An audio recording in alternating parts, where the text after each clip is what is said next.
వీక్షకులందరికీ నమస్కారం.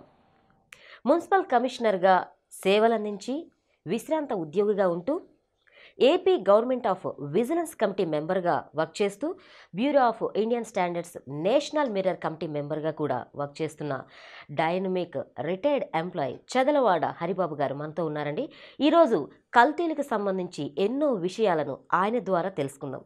నమస్కారం అండి, కార్యక్రమానికి స్వాగతం. మరి ఈరోజు కల్తీలకు సంబంధించి మాకు పాలల్లో జరిగే కల్తీలు ఈ మధ్య చూస్తున్నాం. చిన్నపిల్లలకు తాగించే పాలల్లో కూడా కల్తీలు చేస్తున్నారు. కనీసం వాళ్ళకు కూడా ఆరోగ్యం అనేది అందకుండా వారి ఎదుగుదలకు కూడా లేకుండా పోతుంది. మరి ఆ పాలల్లో ఉన్న కల్తీల గురించి వాటిని ఎలా గుర్తించాలి ఇవన్నీ చెప్తారా? చిన్నపిల్లలు కూడా ఈ రోజున పాల డబ్బాలు అని చెప్పని పాల డబ్బాలు తోటి మరి పడుతున్నారు. దీని మీద కూడా అసలు ఏంటంటే కేంద్ర ప్రభుత్వం ఇటీవల కాలంలో మన దౌర్భాగ్యమేమో కానీ ఒక ఇది పంపించారు మెసేజ్ నాకు. దీని మీద మీ అభిప్రాయం చెప్పండి అని. ఈ అన్మెచ్యూర్డ్ బేబీస్ అని ఉంటారు, అంటే నెలలు నిండక ముందే పుడతారు. ఈ నెలలు నిండక ముందే పుట్టే వాళ్ళకి పాశ్చాత్య దేశాల్లో ఈ పాలు అవసరం, కానీ మనకు అటువంటి అవసరం లేదు. మామూలుగా ఈ పాలునే మనం కనుక ఫ్రిడ్జ్లో పెట్టుకొని మనం తాగుతున్నాం, ప్యాకెట్ పాలు. ఈ ప్యాకెట్ పాలు వల్ల కూడా మనకు నష్టమే. ఓకే, ఎందుకంటే ఒక్కోసారి మనకు పవర్ కట్ అయిపోయినప్పుడు ఆ పవరు మళ్ళా వస్తుంది. ఈ లోపల కనుక మనం తీసుకొని ఏదైనా కాఫీ కానీ వేడి చేసుకుందంటే పాలు కూడా ఇరిగిపోతుంది. ఇటువంటి బ్యాక్టీరియా ఉంటుంది. ఇటువంటి పరిస్థితుల్లో ఈ బ్యాంక్స్ని, మిల్క్ బ్యాంక్స్ని ఏర్పాటు చేయాలి, ఏ హ్యూమన్ మిల్క్ అని చెప్పని కేంద్ర ప్రభుత్వం ఆహార వ్యవహారాల మంత్రిత్వ శాఖ వాళ్ళు పంపించారు. దానికి మేము అందరం కూడా అపోజ్ చేస్తాం. ఎందుకంటే బ్రెస్ట్ ఫీడ్ మిల్క్ అనే దాన్ని బ్యాంక్స్ లాగా పెట్టి ఇవ్వాలి అని చెప్పని, వ్యాపారం చేయాలని.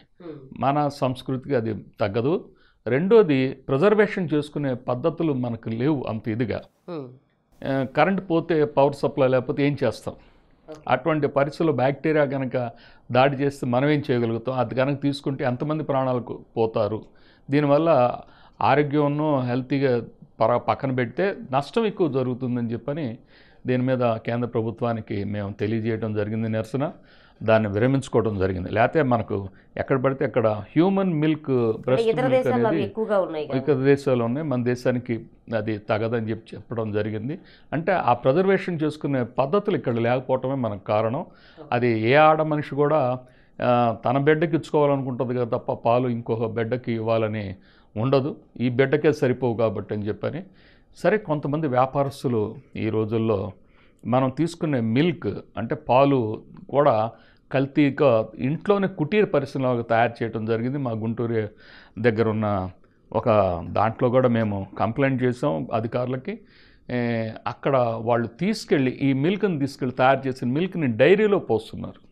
మరి ఎంత దారుణం చూడండి. డైరీలో పాలు కలెక్ట్ చేసుకునే ఉంటాయి యూనిట్స్, ఆ యూనిట్స్కి ఈ మిల్క్ని తీసుకెళ్ళి విక్రయిస్తున్నారు. ఓకే, దీన్ని పట్టుకోవటం కూడా జరిగింది అధికారులు. వాళ్ళు గుర్తించలేరా అండి? పట్టుకోవడానికి అవకాశం లేదా? ఉందమ్మా. మనం కూడా ఇంట్లో కూడా మీరు ఇది కల్తీ కాదు అనేది మనం గుర్తించవచ్చు. ఏ విధంగా? ముఖ్యంగా తయారు చేసే విధానం చెప్తాను. ఈ తయారు చేసే విధానం ఏంటంటే, పాలులో ఏంటి తెల్లగా ఉంటాయి, అంటే నీళ్లలో యూరియా వేస్తారు, అంటే మీకు తెలుపు వచ్చేస్తుంది. అలానే డిటర్జెంట్ పౌడర్, ఎందుకంటే పాలు జిగటగా ఉంటాయి కొంచెం, దానికి ఈ నొరగ కూడా వస్తుంది.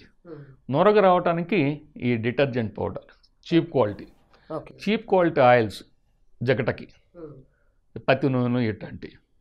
మళ్ళా ఈ మూడు వచ్చేసినాయి కదా, తీపిదనానికి సాక్రిన్.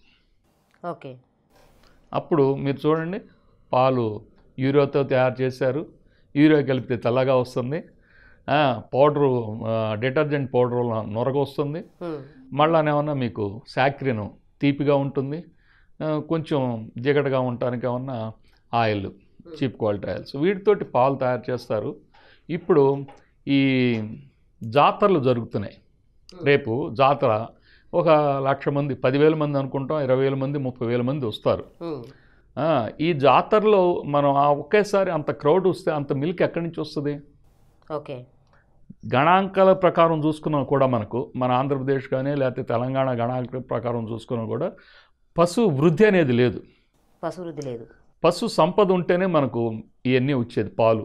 పశు సంపద లేనిదే ఎట్లా వస్తుంది? అందుకని వ్యాపారస్తులు ఈ విధంగా తయారు చేసుకుని దీన్ని కుటీర పరిశ్రమలో కూడా ఇటీవల కాలంలో హైదరాబాద్లో కూడా తయారు చేస్తుంటే అధికారులు మరి పోలీసులు పట్టుకోవడం జరిగింది, అరెస్ట్. దీని అంతటికి ఏంటంటే నియంత్రణ. ఈ నియంత్రణ అధికారులు దీన్ని పట్టించుకోపోవటం వల్ల వాళ్ళు విచ్చలవిడిగా కూడా వాళ్ళ పనులు వాళ్ళు చేయట్లేదు. రెండోది, ప్రభుత్వం కూడా ఆ నియంత్రణకి ఎంతమంది కావాలంటే ఒక జిల్లాకి ఇన్ని మండలాలు ఉంటాయి, ఆ మండలాలకి సరిపడిన అధికారులు కనీసం మండలానికి ఒక్కడైనా మన ఎఫ్ఎస్ఎస్ఐ ఇన్స్పెక్టర్ కనుక ఉన్నట్టయితే బాగుంటుంది. మరి వాళ్ళు ఏమైనా ప్రభుత్వం ఏమైనా మీనమేషాలు చూస్తుంది తప్ప పోస్టులు ఏమైనా ఫిలప్ చేయట్లేదు. కనీసం ఇతర రాష్ట్రాల్లో ఉన్న ఈ అధికారులతో కూడా మనం పోల్చుకున్నా కూడా అందుట్లో మనం 30% కూడా మన అధికారులు లేరు. దీనివల్ల ఈ ప్రభుత్వం అలసత్వం అనేది ఉంది. దీని మీద నియంత్రణ లేకపోవటం ఒకటి, విచ్చలవిడిగా ఈ పాలు తయారవుతున్నాయి. ఈ పాల నుంచి వచ్చేదే మనకు, ఈ పాలు ఇంట్లో ఏమీ తెలియని చదువుకోలేని ఆడ మనిషి కూడా దీన్ని గుర్తించవచ్చు. ఒక చిన్న దాంట్లో తీసుకొని మీరు వేడి కనుక చేసి అందుట్లో నిమ్మకాయ కనుక వేస్తే విరిగిపోతాం జరుగుతుంది, కుతపులుగా వస్తుంది. ఇదేమన్నా అట్లా కాకుండా ఉంటుంది. ఈ టెస్టింగ్ చేసుకునే పద్ధతులు కనుక చూస్తే ఒకసారి ఆ పాలు దాని గురించి మనం అడల్ట్రేషన్ ఉన్నది లేనిది, కల్తీ ఉంది లేనిది అనేది మనం అందరం తెలుసుకోవచ్చు. రెండోది, ఈ నెయ్యి అనేది కూడా ఈ రోజున కల్తీ అయిపోయింది. పెద్ద బ్రాండెడ్ వాటిల్లోనే ఇలాగా జరుగుతుంది. ఇటీవల అధికారులు కూడా దీన్ని విజయవాడ ప్రాంతంలో కూడా రైడింగ్ చేసి పట్టుకున్నారు.